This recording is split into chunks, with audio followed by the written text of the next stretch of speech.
नगर परिषद निवडणूक 2025चा निकाल जाहीर झाला असून शहराच्या राजकारणात मोठा बदल पाहायला मिळतोय। अध्यक्षपदाच्या थेट निवडणुकीत भाजपाचे प्रताप देशमुख यांनी दणदणीत विजय मिळवलाय।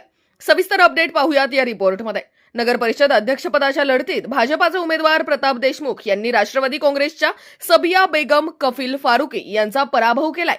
प्रताप देशमुख यांना एकूण 13,122 मते तर सबिया बेगम कफील फारुकी यांना 9,955 मते मिळाली आहेत। यामुळे 3,167 मतांनी प्रताप देशमुख विजयी झालेत। नगर परिषद निवडणुकीत एकूण 12 प्रभागांमध्ये वेगवेगळ्या पक्षांना यश मिळालंय।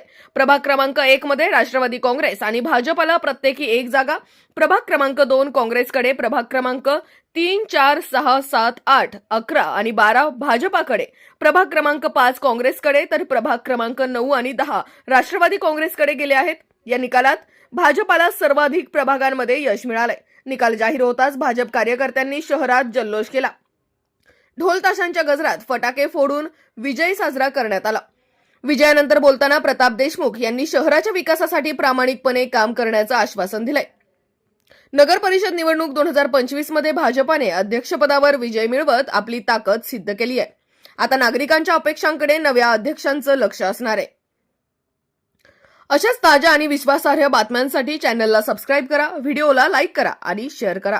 विचारणार का कसं मीच बोलत। आज जिंतूर शहरामध्ये कमळ फुललेलं आहे। खूप आनंद होतोय की ह्या शहरामध्ये मला विधानसभेला 7,000च्या आसपास मतांनी मायनस होते आणि फक्त हिंदू मुस्लिम ह्याच एजेंडावर विरोधी पक्ष हा नेहमी मतदान मागत होता। परंतु जिंतूर शहरातल्या सर्व मतदार बंधू भगिनींनी जो विचार केला की आपला विकास करणारा, आपला विचार करणाऱ्या उमेदवारासोबत राहिलं पाहिजे आणि भारतीय जनता पार्टी ही सर्वांना सोबत घेऊन चालणारी पार्टी आहे, म्हणून या ठिकाणी मुस्लिम समाजाने देखील भरभरून मतदान केलं आणि भारतीय जनता पार्टीच्या कमळाचे नगराध्यक्ष प्रताप भैया देशमुख हे 3,000च्या लीडनी या ठिकाणून निवडून आलेले आहेत। मी जिंतूर शहरातील सर्व मतदार बंधू भगिनींचे आपल्या माध्यमातून आभार मानते। जिंतूर शहराचे लोकांना विकासासाठी जे मी प्रचारादरम्यान या ठिकाणी शब्द दिले होते ते सर्व शब्द पूर्ण करण्याचा शब्द मी आपल्या सगळ्यांना या आपल्या माध्यमातून देते। समाजाने यावेळी आपल्याला मतदान केलं असं वाटतं। काही विरोधक म्हणत होते की अल्पसंख्याक समाजात हो बघा, विरोधकांचा एकच तो एजेंडा होता आणि त्यांना वाटत होतं की अल्पसंख्याक समाजाला विचारलं नाही विचारलं तरी देखील ते मतदान कमळाला करू शकत नाही, म्हणून त्यांनी नेहमी गृहीत धरलं आणि इतक्या वाईट अवस्थेमध्ये जे अल्पसंख्याक समाज नेहमी त्यांना लीड देत होतं त्यांना वाईट अवस्थेमध्ये ठेवलं।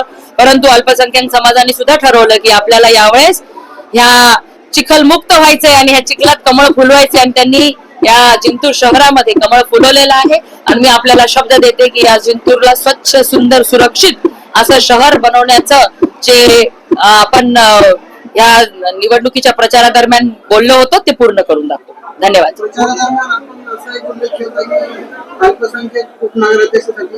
निश्चित त्याच्यावरती विचार होईल, कारण का मी जे बोलते ते करते।